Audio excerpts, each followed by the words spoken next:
energi panas bumi Indonesia, harta terpendam di perut Nusantara.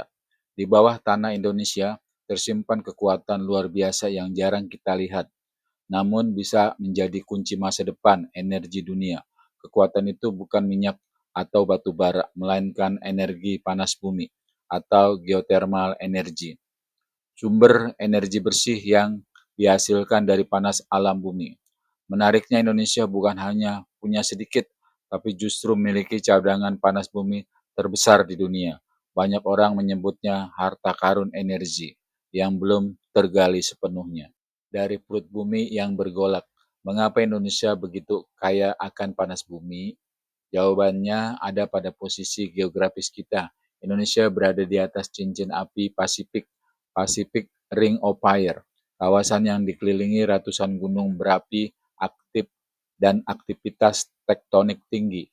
Dari Sabang hingga Merauke, lebih dari 130 gunung berapi aktif berdiri megah, dan di balik itu semua mengalir panas bumi yang luar biasa besar.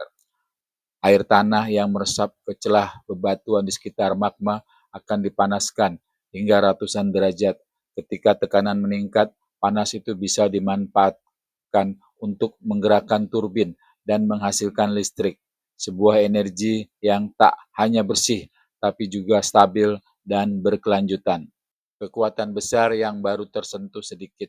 Menurut data terbaru, potensi panas bumi Indonesia mencapai sekitar 24 gigawatt.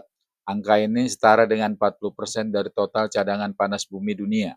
Namun hingga saat ini baru sekitar 2,5 hingga 3 gigawatt yang benar-benar dimanfaatkan untuk pembangkit listrik. Artinya baru sekitar 10-12% dari potensi besar itu yang digarap.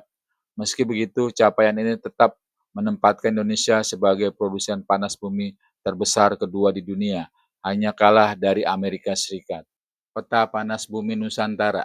Sumber energi ini tersebar dari Sumatera hingga Sulawesi. Beberapa kawasan bahkan menjadi ikon pengembangan geotermal di Asia Tenggara, di antaranya Wayang Windu, Jawa Barat, menghasilkan sekitar 227 megawatt, terletak di lereng Gunung Malabar, Sarula, Sumatera Utara, sekitar 330 megawatt, menjadikannya salah satu proyek geotermal terbesar di dunia. Lohendong, Sulawesi Utara, berkapasitas sekitar 120 megawatt, menjadi contoh sukses integrasi energi bersih di daerah timur. Dieng dan Patuha, Jawa Tengah dan Barat. Gabungan dua lokasi ini menyumbang hampir 200 megawatt.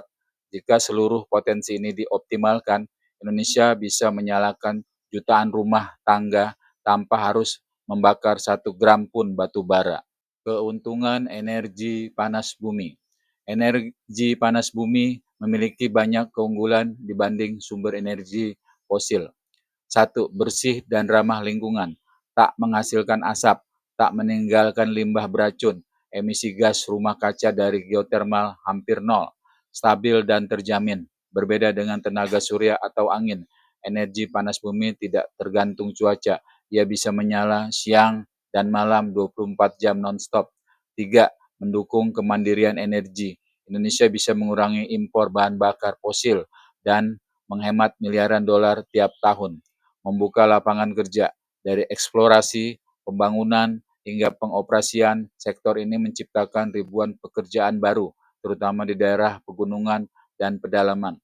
Tantangan di balik harapan. Namun seperti halnya tambang emas yang dalam, menggali energi panas bumi juga tak mudah. Beberapa kendala utama masih menghambat pengembangannya. Biaya awal yang tinggi. Untuk mengebor satu sumur panas bumi dibutuhkan biaya jutaan dolar dan hasilnya belum tentu berhasil. Prosedur birokrasi dan izin. Perizinan di kawasan hutan atau area konservasi sering memakan waktu bertahun-tahun. Infrastruktur yang terbatas. Banyak lokasi potensial berada di daerah pegunungan terpencil, jauh dari jaringan listrik utama. Resiko investasi.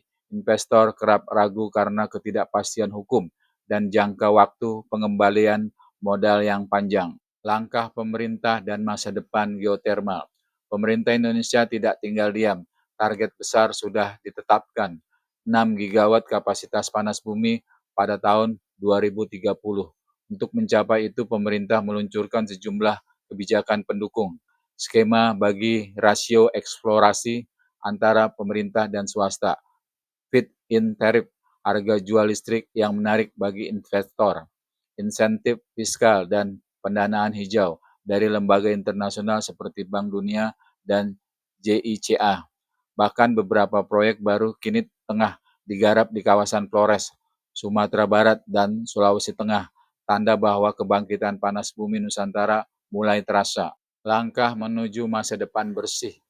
Bayangkan jika semua potensi 24 gigawatt panas bumi Indonesia bisa digunakan, listrik bersih itu cukup untuk menyalakan seluruh pulau Jawa tanpa satupun pembangkit batu bara. Lebih dari itu, Indonesia bisa menjadi pusat energi hijau Asia Tenggara, sekaligus contoh bagi dunia tentang bagaimana negara vulkanik dapat memanfaatkan amukan bumi menjadi berkah energi. Penutup, emas yang tak perlu digali, cukup dihangatkan. Energi panas bumi adalah emas hijau Nusantara, tak perlu ditambang, tak perlu dibakar. Ia hanya butuh keberanian untuk digali lebih dalam, kejelasan kebijakan, dan kemauan kuat untuk berubah ke arah energi bersih. Karena pada akhirnya masa depan energi Indonesia tidak hanya bergantung pada sumber daya alam, tetapi juga pada keputusan kita hari ini. Apakah kita akan terus bergantung pada energi kotor atau mulai menyalakan masa depan dari panas bumi Indonesia?